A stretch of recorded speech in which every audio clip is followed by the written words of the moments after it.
Welcome to Cash and Soul. So this podcast is about the intersection of spirituality and business. And obviously that's something pretty controversial. I mean, already Jesus threw out the moneylenders from the temple 2000 years ago. But I've come to believe personally that we need to put back the soul into the cash if we're going to survive on this planet.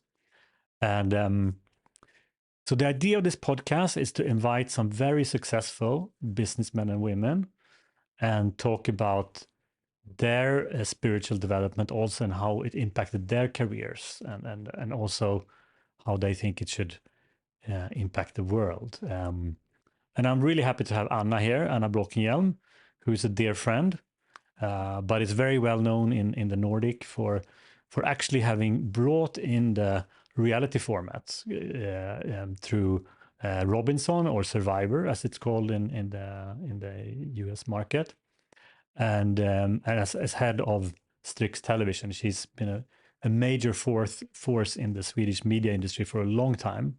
But she's also passionate about a number of other things like women in business and so forth. So I'm really glad to have you here. We also could say we've been friends for over 10 years. And I feel that we have kind of been walking the spiritual path a little bit together, or at least have had interactions where we had some of the same experiences. And so I'm looking forward to this conversation.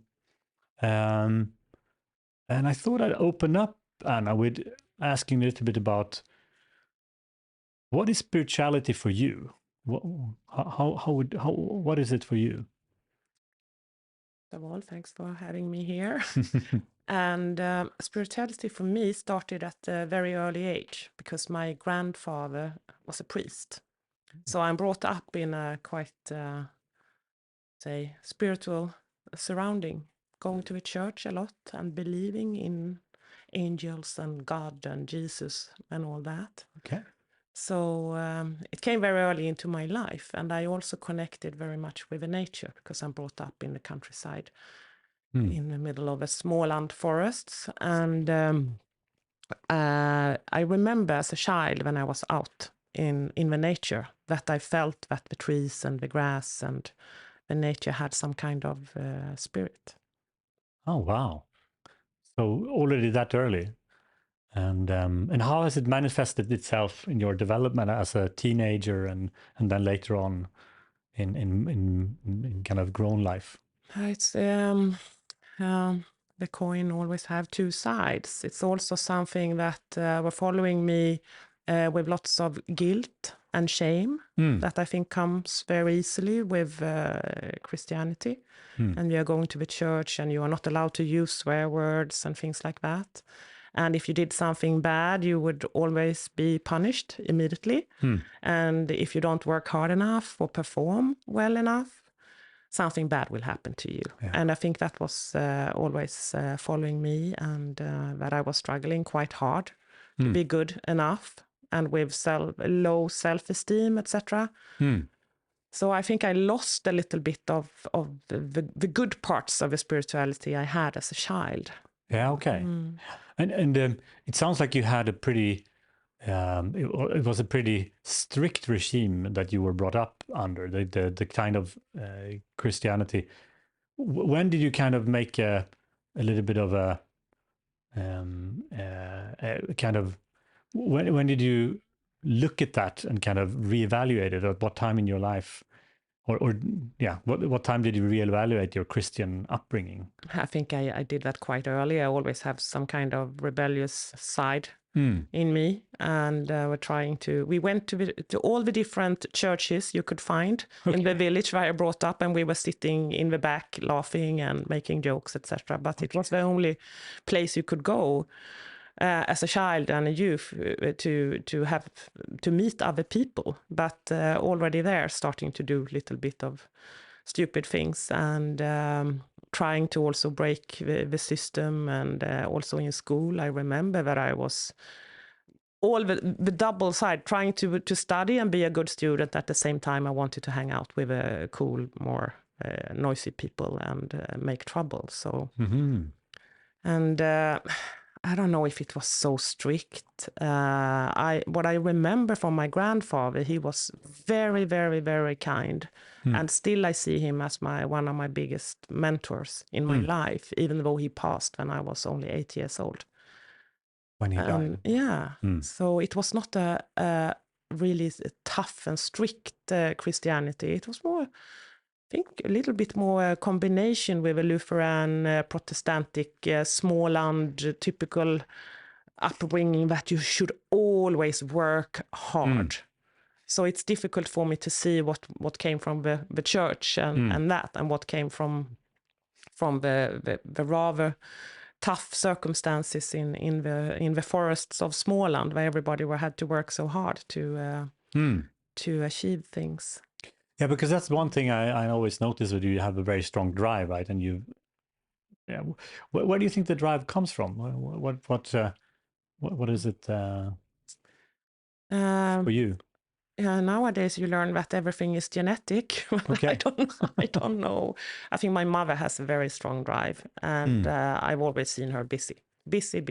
I think I rarely see her sit down more than maximum 20 minutes at a time. Even now, when she's 87 years old, she's out playing golf every day and things happening all the time. And also the performing thing, that you had to achieve your goals. And that is something that is also very tiresome. And there, the spirituality later in my life came in as a relief. And how did your spirituality change during your life? I mean, because early it was Christianity, and how did it evolve?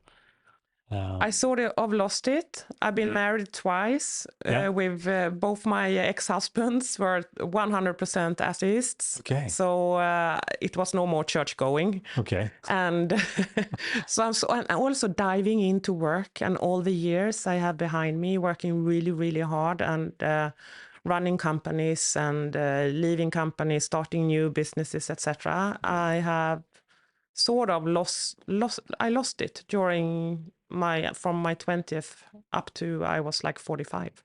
Okay.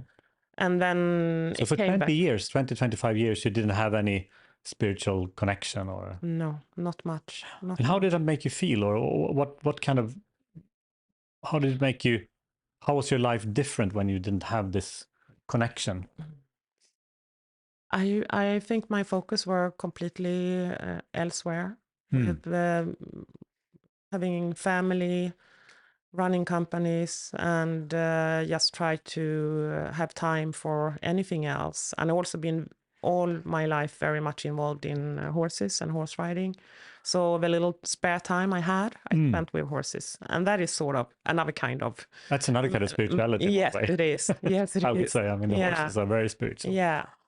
And that I see that much more in them now than I did at that time. Now I really can see they are, to me, even though I've been connecting with horses since I was 5 years old, suddenly I can see how majestic they are and how soulful they are. I agree. I mean, I spent, actually, I did at one time, I spent 5 days completely alone in my cabin. And, taped all over the watches. I didn't have any newspapers, no computer, no books, no anything, just completely alone for 5 days. And after 2 days, I started talking to trees. And I started understanding crows, what they were saying. They, had messages for me. So, and to me, I mean, now I sound really weird, but I think somehow we have always had this ability to communicate with animals, but it's been lost, right? Because there's so many stuff going on. True. In a way. And I remember then I went to one of my first like so-called retreats in my life, one that I know that you did as well, called Path of Love. Yeah. I went to, I was miserable at the time. I just came out from a divorce and my company was not doing well. And I went to Germany, to Cologne. Yeah, and, I remember that. Yeah. And then we had some time there where you were not allowed to talk, and you did lots of physical meditations. And I remember the first time they let us out in a park, walking around and watching the trees and the flowers. And they had like a completely different color to them. And the smells and everything, you just feel with your senses in a complete different way. No, I remember that also, actually. And I remember that was after the whole week you had been in silence, and then, like you said, you were let out in the park, and it was like you were touching it. It was like you'd taken some kind of drug, but you were still very lucid, right? You were still, but you just saw everything like completely new and different. And so I think, we have that capacity in a way, but we're not using it at all. And for you, that what was because the path of love, which is this process that we both have went through, would you say that was your second spiritual awakening after the Christianity, and then that you came into? Yeah, I think so. I also went to, like what everybody else in Stockholm do when they are miserable, go to Bara in Dalen. I actually done. Is that the Stockholm thing? I actually done the training for life, which is 13 weeks. Oh yeah! Wow. Yeah, quite recently, during the pandemic. So that was quite interesting. Yeah. And what do you do in the training for life? Or what does that include? It's if you take Path of Love and you dig out one day at a Path of Love, that's a week. I mean, you go through everything from your childhood, from the feminine, the masculine, how you use your voice, how you express yourself, creativity, and wow, all kinds of processes with the same teachers and gurus as you have at Path of Love, people coming in from all around the world, and it's really powerful. And you start the morning with the dynamic meditation, of course. So I've done that now 13 weeks, 7 days. How many times is that? I don't know. Yeah, that's 100. 100 times. Yeah. For the listeners that I don't know, it's the dynamic meditation is basically for an hour that you dance around and do different and jump up and down, and basically. It's from an Indian mystic called Osho, and he actually had a lot of Westerners coming to meditate, but he realized that they weren't able to meditate just sitting on a rock. They needed to shake loose first to kind of shake away all their, and that's how the dynamic meditation came about, I think. But in that training for life, I mean, what were the major stuff that you worked on? What were the major breakthroughs for you? I have told my teachers that they are laughing at me when I say it, that I can go here for the rest of my life and you will never see me have a breakthrough. Okay. Because I've always been a little bit jealous of everybody who have like a enlightened and have a big breakthrough. And for me, it has come in small pieces. So what I can say now is that I have a toolbox. So if the shit hits the fan, so to say, that it does quite often, I have a toolbox that I can pick out some tools and get through situations, and with a little bit of control and breath work in the mornings, for example, and all that connecting with the nature. It's not that I'm spiritual in a way that I believe in, that I have lots of spirits around me or I see signs here and there. So, but I believe in synchronicity, and that there is reasons why things happen. But I have not had that big bang breakthrough at all. And sometimes I completely fall back into my normal patterns. I think we all do, right? Yeah. But but interesting that you mentioned synchronicity in a way. I mean, what way has that manifested itself in your life? In what ways have you kind of... Yeah, there's the people who come back to you all the time, and you meet for a reason. For example, we met over playing poker in a poker tournament. Yes, exactly, yeah. And then it has been like steps in your life where you reconnect, and some people you never get rid of, right? Because you go on the same path, even though you don't see each other for a long time. And you can meet a person at a random place. For example, one of my best friends nowadays I met in a conference in Singapore, because both of us smoked at a party. Okay. You are not very much allowed to smoke there. And we started to talk, and then we hanged out for 2 days. We were out. It was a business conference for leaders from all around the world. And after 2 days, we asked each other, what do you work with? Okay. And this was 5 years ago, and we have been together. She's from Bolivia, and we have been in 5 continents together this far. And I meet her more than I meet other people in my life. And that is because we were out smoking in Singapore.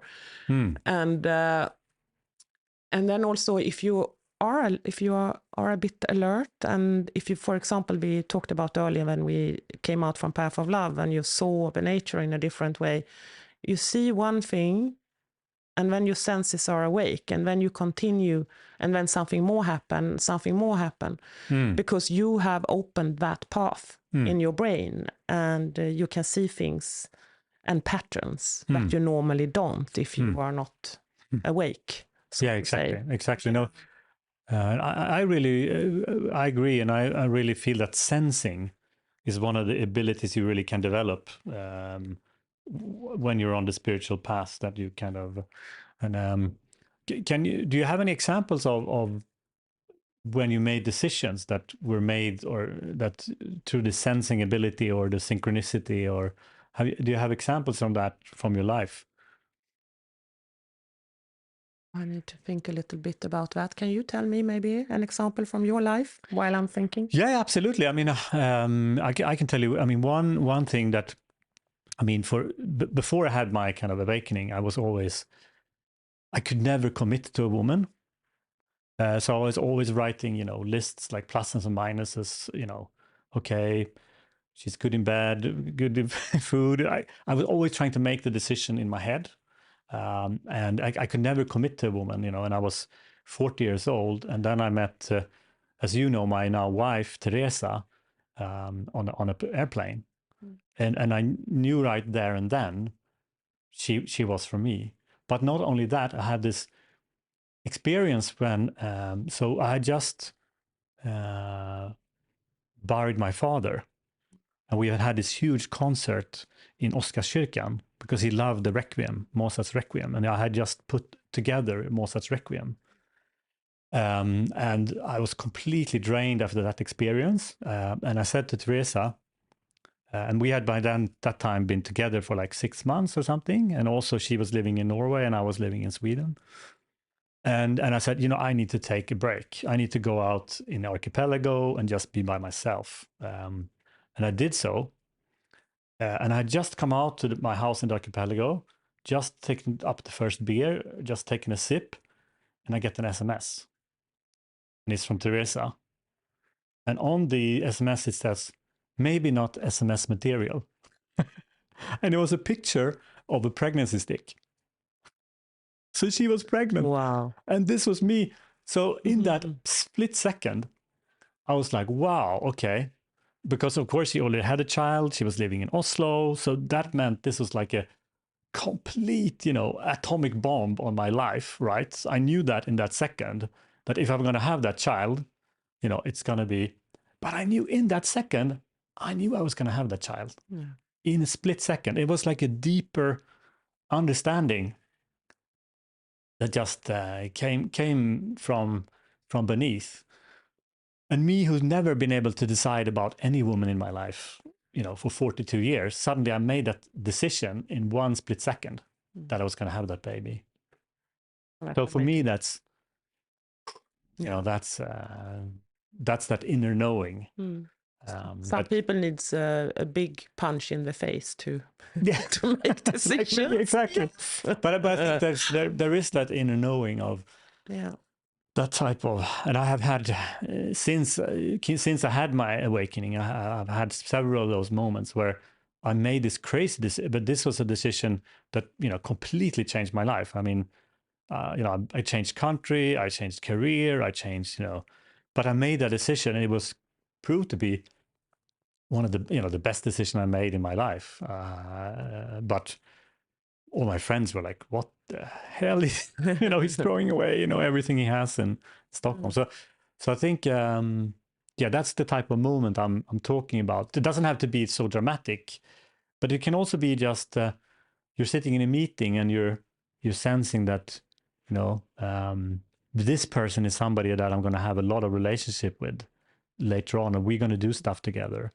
Or you're sensing that, oh, this is not right.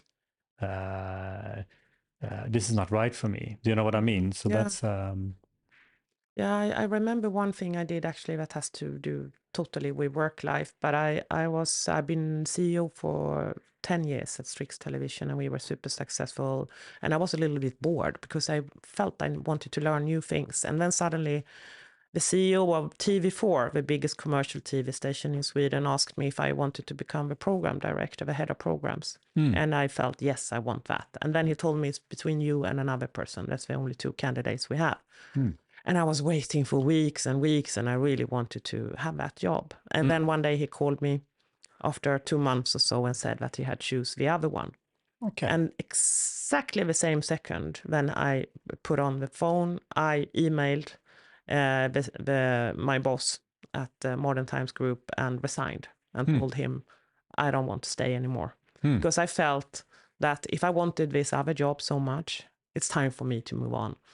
So I didn't know anything what I should do, but it was just in a split second I did it, and I never regret it. And then I immediately was offered to build my first own business together with a Dutch media person, and that was the start of an amazing journey. Wow. Yeah. Wow. Yeah. But sometimes maybe you should think a little bit longer than a second before making a decision like that. But for me, it was 100% right to do it. Yeah, but I think somehow this is, I think, what the intuition is about, is that you just know, right? Yeah. And it's one of those decisions often there's no right or wrong. I mean, you never know what's going to happen, right? But you just have this strong inner knowing that this is right for you, right? So I think that's that's the type of intuition that we are talking about. And I think it's more, for me, it's like even different from kind of like gut feeling. To me, gut feeling is the kind of your what you're used to, right? Because you've been in the same situation a lot of times, so you're like, okay, I know this is right or wrong. But the intuition is when there's some so complex decision that it's impossible to have right or wrong, or to know which, but you just have that inner knowing. Yeah, true. Anyway, in a way.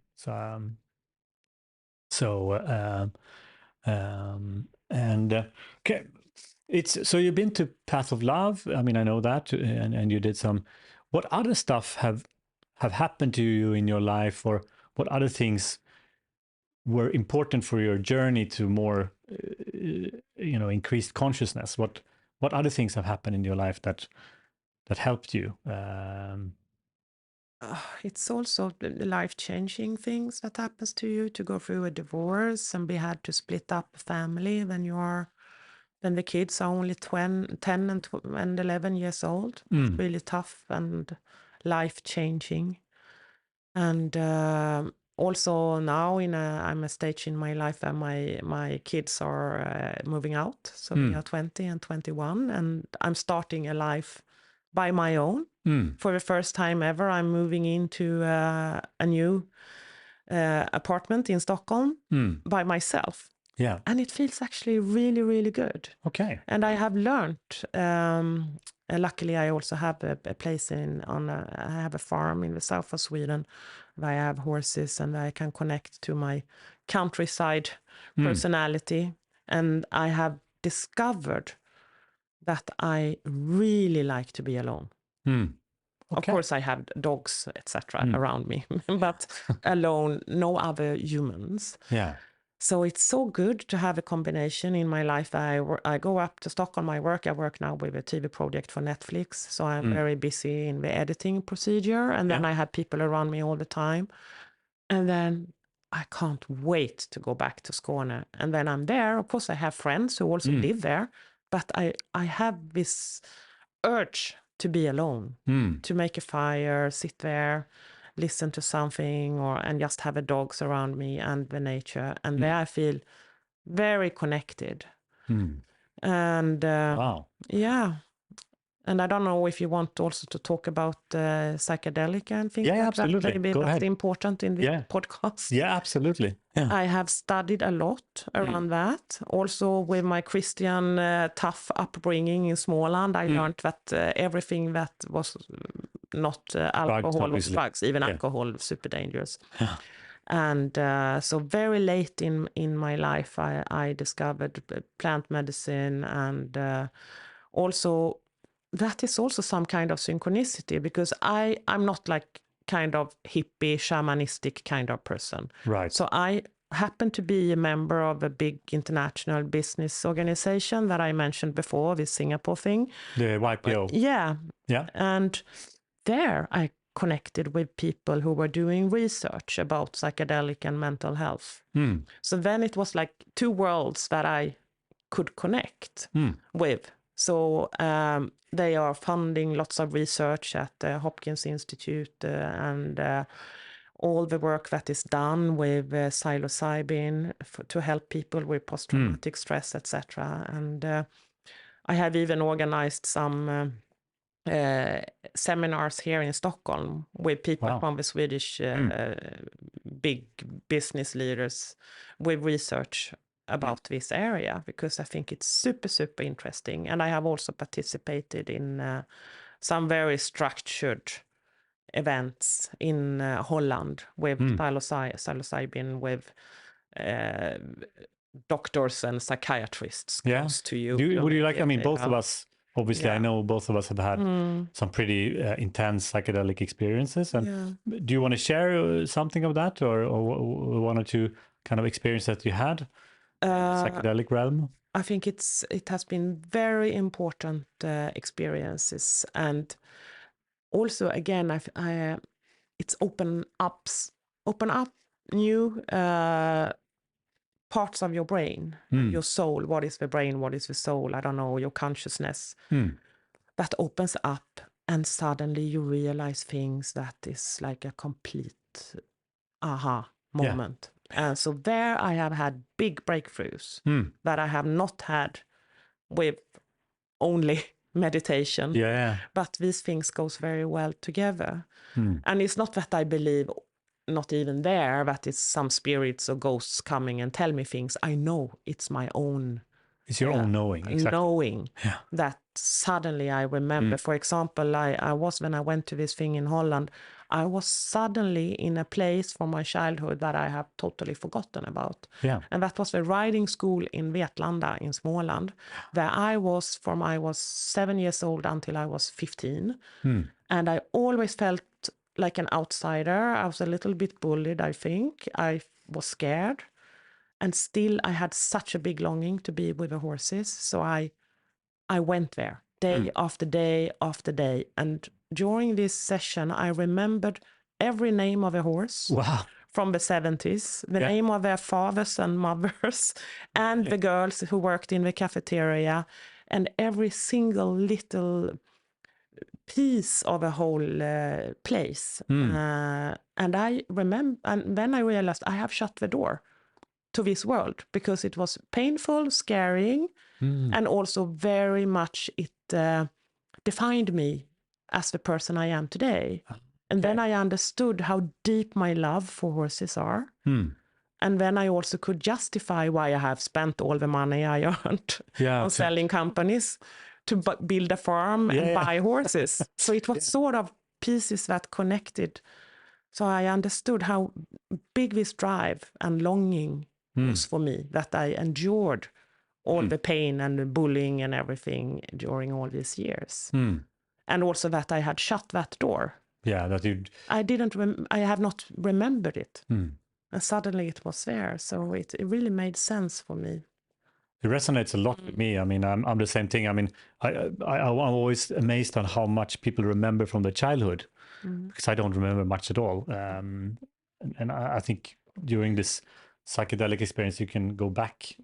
And for me, it's also been what you're talking about, the knowing that you know things. The first psychedelic experience I had, I knew I was not going to die, because I knew the personality was going to disappear, but the something inside me is eternal, right? And so for me, I've had several of those knowings when you have the psychedelics, which I think is fantastic. And to me, it's a crime that they're criminal, right? Because they really are. If used rightly, they really are a medicine. Right? Yes, it is. But it's for me. I don't know for you, but for me, I consider myself as quite a big control freak. I want to have control. And here you had to let go. And that has been also very, very scary. So, for example, when you talk about knowing that you're not going to die, I have also experienced that I'm dying. And that has been super frightening. Wow. When did that happen? You actually experienced dying during a psychedelic? And I remember me thinking, whatever it is, whatever you should call it, experience that, okay, this is how it is to be dead. That's really tough. Yeah. That's really, really scary and tough, and lots of strange creatures sitting around in mountains looking at me with big eyes, and I was super scared. But then, of course, I understood this is the death of the ego, that you should sort of let go and pass that stage, and I held on to it so much. So I never came out to the other side where you let go of control. Because I actually have an experience of being dead also, and I actually had this in one like psychedelic experience. I had the experience of being eaten by worms, and I remember it being like, oh, this is quite good. I'm being returned to nature.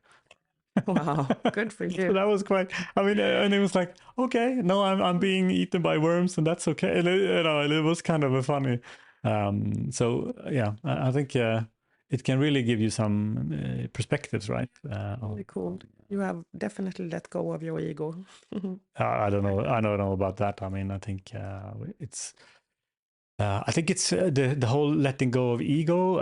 Is it really possible, right? I don't think it is really. Who wants to be without an ego? Can you imagine how boring that person would be?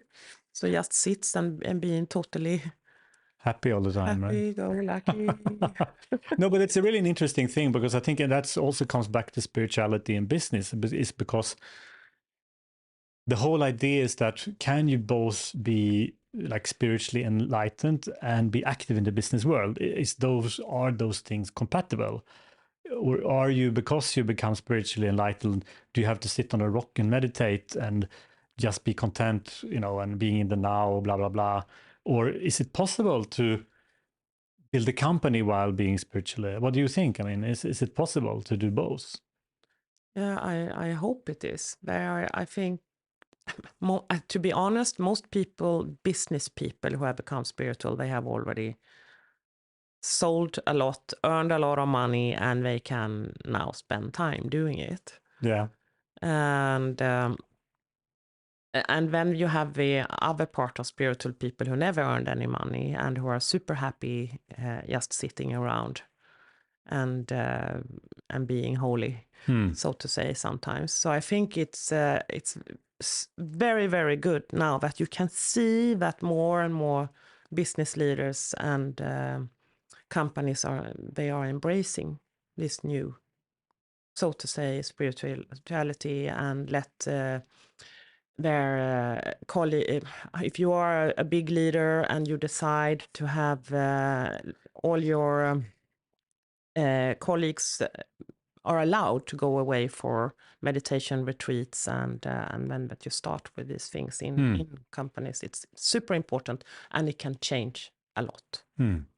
I agree, because I think the important thing is that, I mean, what we want is that the people who make the decisions, the people that are in charge, are enlightened and are making decisions from a place where they know that they're not an island, right? That they know that they're part of the whole, which is what you kind of learn as you become more spiritual, and not having the Trumps of the world rule, right? So I mean but we both know this as you get more, or at least for me, as you get more, grow more, you're not as driven by affirmation, or that status or money, or these things don't work for you as much anymore. Yes, it's a little bit contradictory. It's a bit contradictory, and that's why I think my question is, how do we combine these two things so that the people that are actually spiritual also are the ones making the most impact in the world? You ask Elon Musk. I don't know. He's being blamed for being a druggie, since he has admitted that he has been taking acid and mushrooms and things like that. I thought also. No, it's lots of debate that his people are concerned because he's taking so much drugs. Right, But right. I don't know. I thought all Silicon Valley people were microdosing on LSD and stuff like that. Joke But aside, I think, yeah, I don't know. Do you? Yeah, I think we have some friends in common who are working really hard with these things, and but normally it has to do with that they have left what they did before and want to start something again. I mean, yeah, absolutely. And I mean, that's what I'm trying also to do now, is to go back to the financial world or to the entrepreneurial world with a new consciousness. But it's also difficult, I find, because it's easy to get sucked into your old habits, right? And get sucked into being performing again, or being, this kind of, going back to the old models that you had before, that were successful before, in a way. And well, I mean, it's interesting, with young people, and I think it would be interesting to see, specifically maybe for young women that want to have a business career, but also want to be spiritual and be, authentic. What is your advice to them? I mean, right now I feel quite pessimistic when it comes to women power in the business life. Really? Why? You could see the number of women who are running big public listed companies is smaller than 20 years ago. Okay. And that also comes with crisis, I think. We have had inflation and lots of problems in the economy. And then suddenly it's the old values that come back and take over. You need to have the job done, and then maybe we bring in a guy. I mean, I really wish that new kind of leadership styles will come in much faster than we have seen. And that is more feminine traits. It could be a man who is acting the same way. Yeah. And it's more things in life that is important than working. So it's very difficult for me. I'm sort of confused. If you talk to me about these things 20 years ago, I would have been like 100% sure that women will take over and women are much better than men, and it will come soon. And now I'm a little bit, that's interesting. What's going on? That's interesting, because you would think that if you look at the leadership, I mean, what you're talking about, what you need to be a modern leader, to kind of, to be able to empathize with people, to be able to provide kind of a purpose, to be able to, I mean, that they feel at home, and, all these things that young people crave. It's, more female qualities than maybe the okay, let's go here, the direction that you normally associate with a male type of leadership. But when the men learn to do this, so we are not had to leave our spots for the women. Okay, maybe that's what men do finally. Yeah. Okay. Listen, I think we have to round up now. I guess the time is up. But thank you so much, Anna, for coming here and sharing so openly about your journey, and it's been a really interesting conversation, and I'd like it. Hopefully, it can continue some other time. And really, thank you for coming here. Thanks a lot.